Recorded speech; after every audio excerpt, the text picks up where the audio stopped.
A recent study proclaims happiness is the goal most people aim for but can't attain. With Susan Spencer, we go in search of happiness. This tight-knit group of New York City potters puts a unique spin on something we all desperately want: happiness. Is it true you call this your happy place? I feel very free when I come here, and I am creating. No one's demanding of you. It's really been a place of meditation and friendship. Thank you. Marion Benedek, Casey Rice, Helen Chardak, and Susan Shapiro have been taking ceramics classes together at the 92nd Street Y for almost a lifetime. Who's been here the longest? 1971. 1971, Richard Nixon was about to be elected. I guess I came about 81.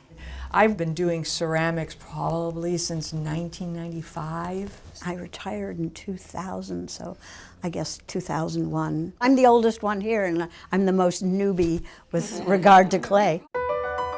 But what binds them is much more than clay. It's something intangible. You get a sense of belonging.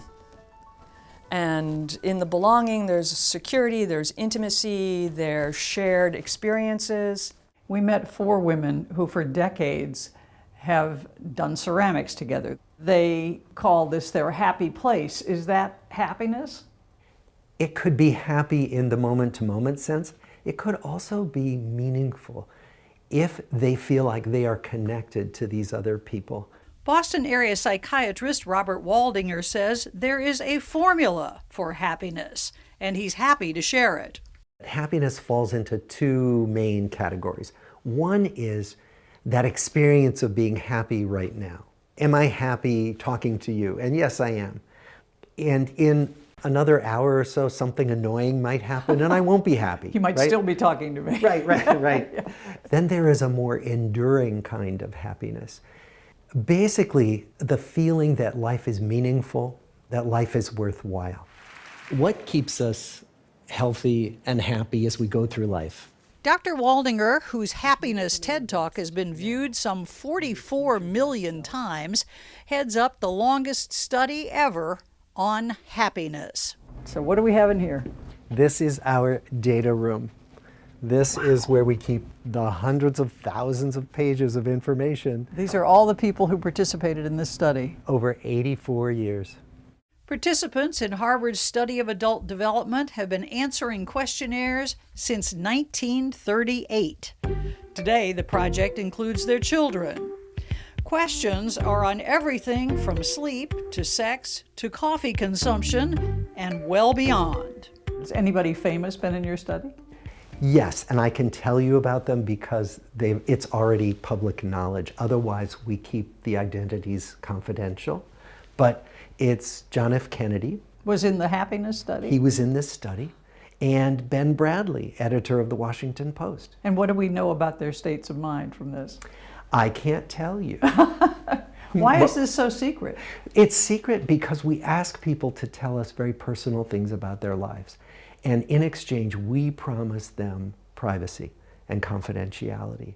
What's not secret is the study's key finding, mapped out in his new book, The Good Life, published by Simon & Schuster, part of our parent company, Paramount Global. Happiness comes, you guessed it, not from money, looks, or fame. True happiness comes from meaningful human relationships. How do you measure a relationship? We think all relationships have some benefit. But the 3 o'clock in the morning relationship, the person you could call if you were really hurting or in trouble, we think everybody needs one of those. At least one, right? But you could be a shy person. I'm counting, you know. Yeah, well, and we asked our original participants, who could you call in the middle of the night if you were sick or scared? Some people could list several people, some people couldn't list anybody. And some of those people who couldn't list anybody were married. Oh dear. Yeah. This is far from just an American problem. Over 300 million adults in the world today live in total loneliness. John Clifton, CEO of Gallup, says its latest polls show loneliness is a major reason that global unhappiness is at an unprecedented high. We're not happy. That's correct. We are experiencing more stress, more sadness, more anger, more physical pain, and more worry than we have in the history of Gallup's tracking. In a recent book, Clifton argues for action, writing that leaders should make their citizens' happiness a top political priority, right up there with, say, economic growth. Worldwide, he does point to a few bright spots. If the way that you define happy is how much fun people have, then the happiest people in the world live in Latin America. And I think they also have shown us the power of social connections and having great friendships. Is it possible to teach someone how to have more friends? It is. It is. In fact, Danielle Byard-Jackson does it for a living. If we don't have a supply of really good friends after college or around college age, are we pretty much doomed? Oh, not at all. As long as you can make it a priority to have one daily meaningful social interaction, you can make a friend anytime.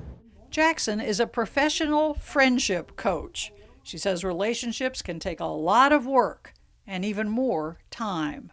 There is research that finds it takes about 50 hours to make an acquaintance, about 90 hours to make a good friend, and 200 hours to make a best friend.